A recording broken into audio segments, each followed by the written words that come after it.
اهلا بيكم. هنكمل كلامنا النهارده عن سيدات بيت النبوه، والنهارده كلامنا هيكون عن حافظه المصحف الشريف حفصه بنت عمر. لو اول مره تشوفنا فاحنا بنتكلم كل يوم الساعه 5 عن قصه من سيدات بيت النبوه.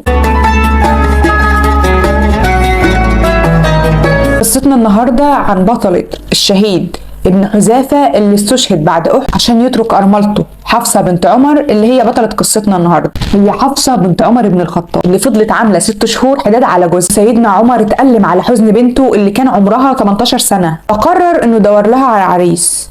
فلقى ابو بكر وارتاح للفكره واطمئن ليها، يعني حب انه يناسب حب رجل الى قلب رسول الله. لكن سيدنا ابو بكر رفض حفصه، وسيدنا عمر ما صدقش اللي حصل وراح لعثمان يشتكي له. ده كان بعد موت السيده رقيه، عشان سيدنا عمر يقول لعثمان انه يتجوز بنت حفصه.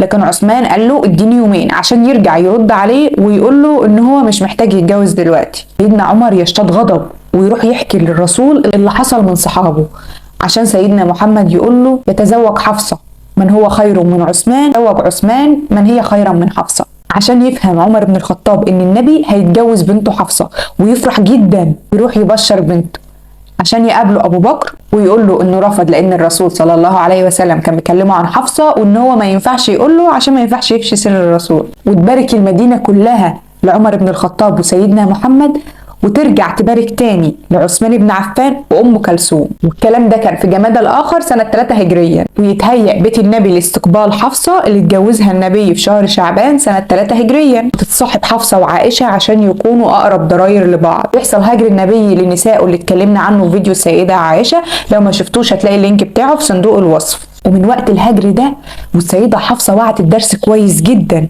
وانها ما تضايقش الرسول ابدا تاني، ونبهت على نفسها كويس جدا ان هي ما تشتركش في اي مؤامرات في بيت النبي. ولما اتنقل سيدنا محمد الى جوار ربه الاعلى، قرروا ان هم يجمعوا المصحف في عهد ابي بكر. كانت حفصه هي اللي اختيرت من بين امهات المؤمنين جميعا ان هي تجمع المصحف عشان تحفظ النسخه الاولى من المصحف الشريف.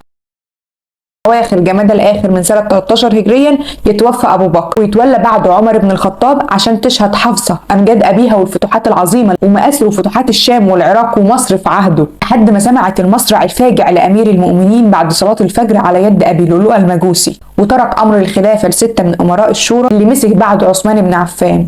وفي عهده تم توحيد المصحف الشريف، استعانوا بالمصحف اللي موجود عند حفصه. بعد مقتل ذي النورين عثمان بن عفان رضي الله عنه بويع علي بن ابي طالب، وكانت الفتنه الكبرى اللي خرج فيها السيده عائشه مع اللي كرهوا البيعه، عايزه تخرج معاها، لكن ردها اخوها عبد الله.